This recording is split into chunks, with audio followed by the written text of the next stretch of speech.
pressurising the Iranian government. In what way would you reckon that the pressure can be exerted on the government?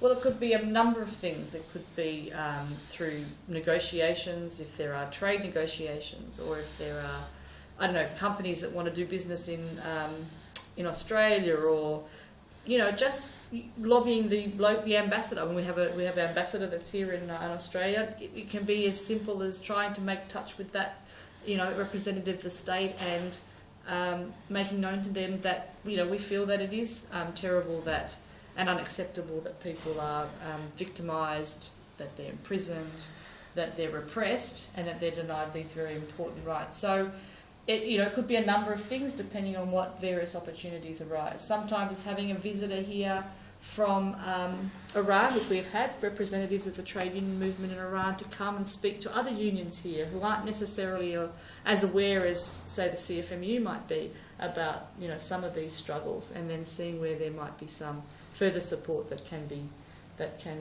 given. But we also rely on the workers in these countries also coming to us and saying, well, this is what we think you might be able to do to assist. Can you help us? And then we can see what we can do. But I think telling the stories and making people aware of the injustice is a really big part of it. I know you've always been nice, and you said to me the other day that Arslan, tell us what else to do, so over here. This is very nice. Can I just take this opportunity to put forward our appreciation to you. Now, as you know, the national office of CAM01169, the manufacturers workers, yep, as a result of, at our request, the request of the International Solidarity Committee, in the close past, has passed a very, very important resolution, very comprehensive resolution in its kind, containing two important items of the condemning Iranian government, yep, A, B, the expulsion, the isolation of the Iranian government from all workers' bodies, organisations abroad, across the world. Could you please tell our viewers of the importance of these items of that resolution? Well, I think it's very important, certainly, for the state to be condemned, because they're very strong terms, but they do reflect how seriously we believe the injustice is that's being inflicted on workers and trade unions in Iran. And if people want to be respected and on committees and other things and want to participate on a global scale, they should need to also accept that there are some, they can't just do it on their terms. You can't expect to have international respect if you don't meet the basic laws of the world. And we do have some important human rights treaties and laws and conditions which all nations should recognise. And if nations want to participate internationally and want to be part of, a global dialogue, they should also respect the international laws. And if they're not respecting the international laws of human rights, if they're not trying to change the bad behaviour in their own countries, then they shouldn't be part of and shouldn't be respected as part of committees and other things which determine, the fate of workers' rights across the world. So I think if countries want to participate, they should do so, but they should do so recognising the laws and the conditions that come with that participation, and it's not unconditional. And if they're not prepared to do that, not prepared to play by the rules, then they shouldn't be allowed to play. Now, having said this, are you preparing? Are you willing? Let put it this way: that likewise, CAM01169 to put forward your resolution, if you would like, or your request to ACTU, or refer this to ACTU for them to consider to table this at ILO, or at the first stage to consider tabling that at ILO. Well, I'm a state branch official, so there's a bit of a process we have to go through as well. But we do have a national body, and that national body is represented on the ACTU. And if, for example, a group of workers in Iran or a particular community organisation like yourselves did want to put a proposition forward that we could take up to our national representatives to then take that on to the ACTU, then we would be very prepared to do that. Given that your support, I'm just about to touch that. Given that you've already done this, you've passed a good resolution through your executive. Without the community organisation approach to you guys, are you preparing to do yourself to ask your national, or to take it to your national office? I'm happy to consider that. We have a national divisional conference in October, so that would be an opportunity where we do address international issues, and that would be the process. So I don't see any objection, and it's not inconsistent with our current views of what the situation is in Iran. So I don't think that would be a difficulty. But you have to go through the process because, like all organisations, we have a democratic process, and we have to follow those democratic processes. But that would not be a difficult ask, I don't think. All right, that's good. Well, I can organise, I can liaise with you further if needed. The relevant No representations, problem. absolutely. As I was just saying, you're yourself following to the resolution of the workers of the CAM01169, and at my request, did a very significant work, and then you passed through a resolution to your executive. And you condemn the Iranian government. Mm-hmm. And also, as I said earlier, you expressed to me in particular if there was anything else you could do if we let you know. I did appreciate earlier, but once again, I do appreciate your help. But the question would be, in order for these kind of things to turn into as a work model, if you like, for the other unions in Australia, in Sydney, in New South Wales, what is your suggestion?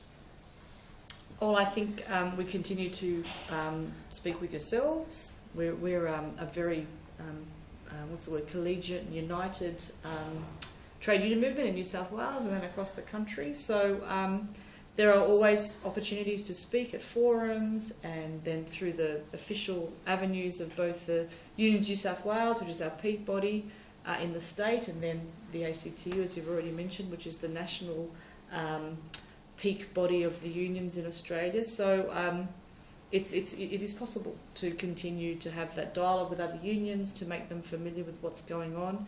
And I think by and large you'd probably get, support from and solidarity from those other unions whose members also don't want to see other workers in the world be repressed or have injustice inflicted upon them.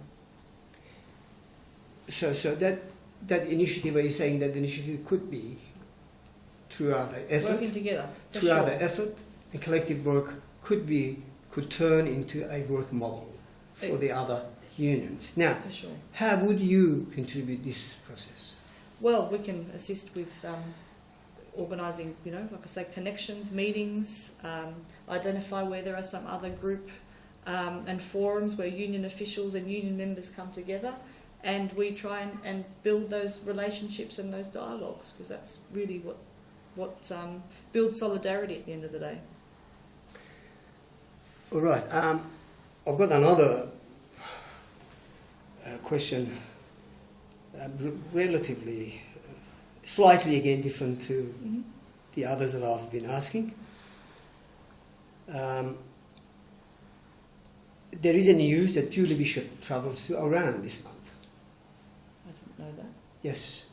The Sydney Morning Herald had this, but no date has been given. They're not disclosing the date, as you know, the politician. Yeah. Would you reckon that this kind of thing, this kind of action, results in legitimizing Iranian government, if you like.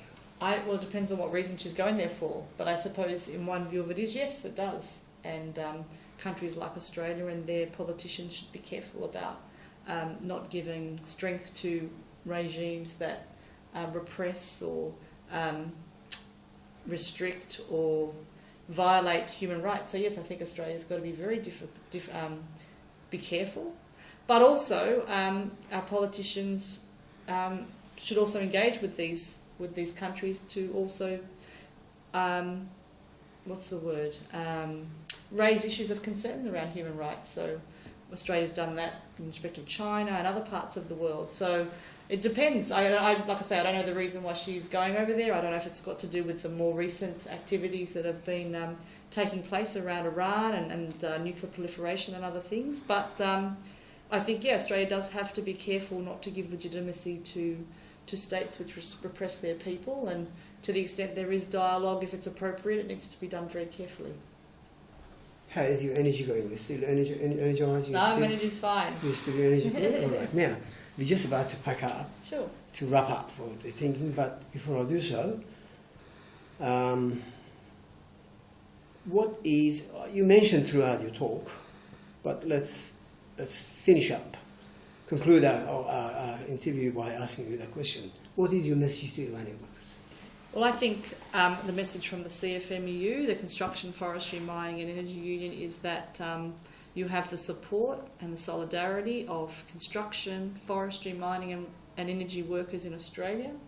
We take our responsibility to be part of an international movement very seriously, and we want to continue to be your voice when you can't yourselves be heard, in exposing and having addressed the continued injustice that occurs against workers, trade unionists and activists in Iran. And we'll continue to work with your people here in Australia and other places to work together to try and bring real change. And like I say, it's a difficult time that workers are in across the world, and there are many attacks that are being waged. It's a war, basically, that's being waged against workers by conservative governments, by big corporations, and we've got to work together to try and overcome these injustices, because our enemies, the political forces and the companies, they're working together internationally to attack and otherwise reduce the rights and conditions of workers across the world,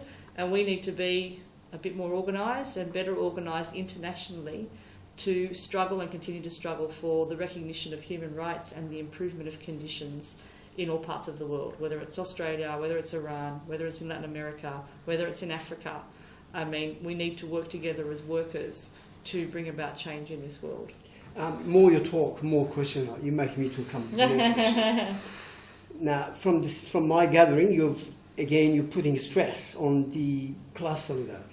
Absolutely. Am I right? Absolutely. My union particularly has a long tradition of class solidarity, and the idea that is no longer relevant is not something that we accept, because our enemies, the companies, the conservative governments, the dictatorial regimes, they are raging a class war, and we need to come together as a class of workers and activists and people who believe in justice and human rights and the respect of human rights.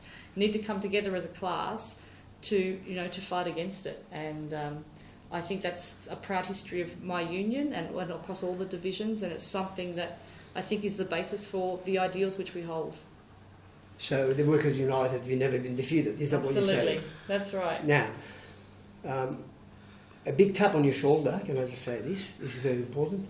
Congratulations to you with all the good points that you made throughout your talk.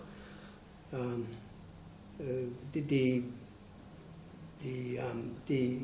nature of the talk today was, as I mentioned earlier, to play our role, to do our share, to do our contribution, if you like, to the fight that is happening right now as we talk in Iran by the workers.